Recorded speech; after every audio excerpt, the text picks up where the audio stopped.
In the mid part of the 1800s, America was being ripped apart.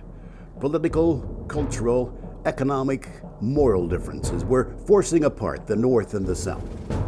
Neighbor would turn on neighbor, brother on brother. In fewer places was this more apparent than in the border states. Some states choosing not to secede, but also not joining the Confederacy. Kentucky never seceded, even though there were many within its borders who felt Southern sympathies. Even within Nelson County, we had sons fighting fathers, brothers fighting brothers, neighbor against neighbor. We were a nation, a state, a county divided.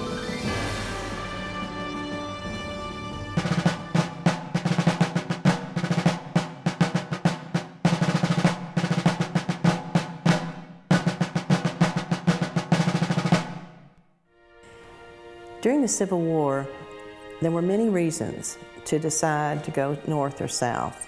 And sometimes not all of them were logical reasons. Sometimes a young man would join the Southern Army because his friends were going, and he really didn't have any strong feeling about supporting the Union, the Constitution.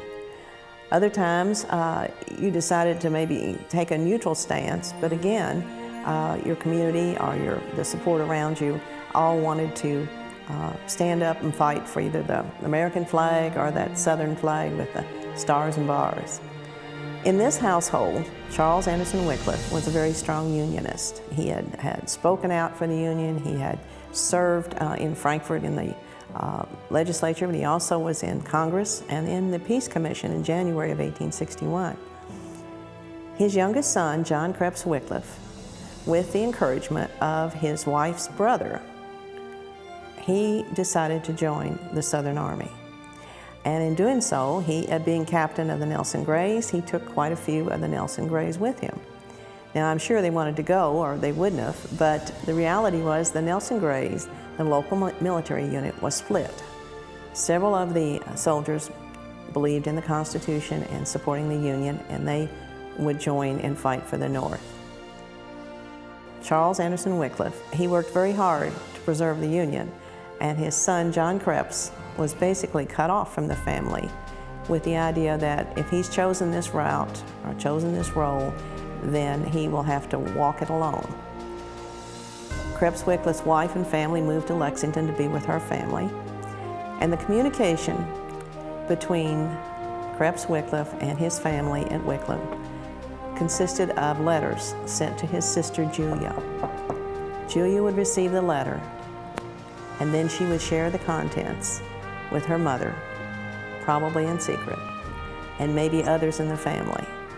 This was a way of handling this situation during a very tense time during the war.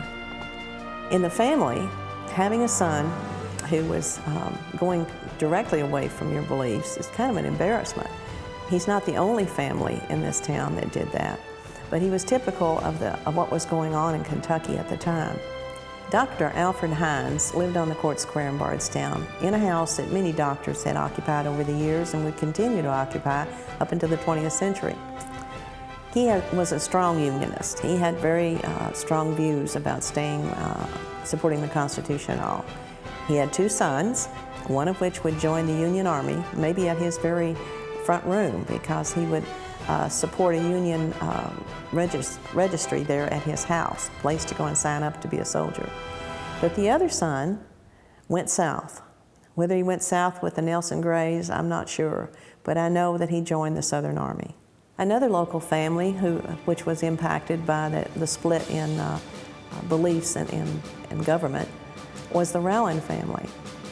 William H. Rowan, the son of John Rowan Jr., joined the Southern Army. He was just at an age in his early 20s to want to go off and soldier.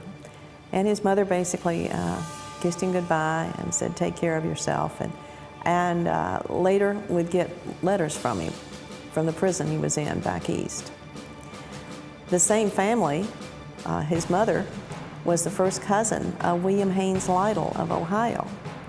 William Haynes Lytle was a professional soldier who was here with the training camps, the Ohio Regiment.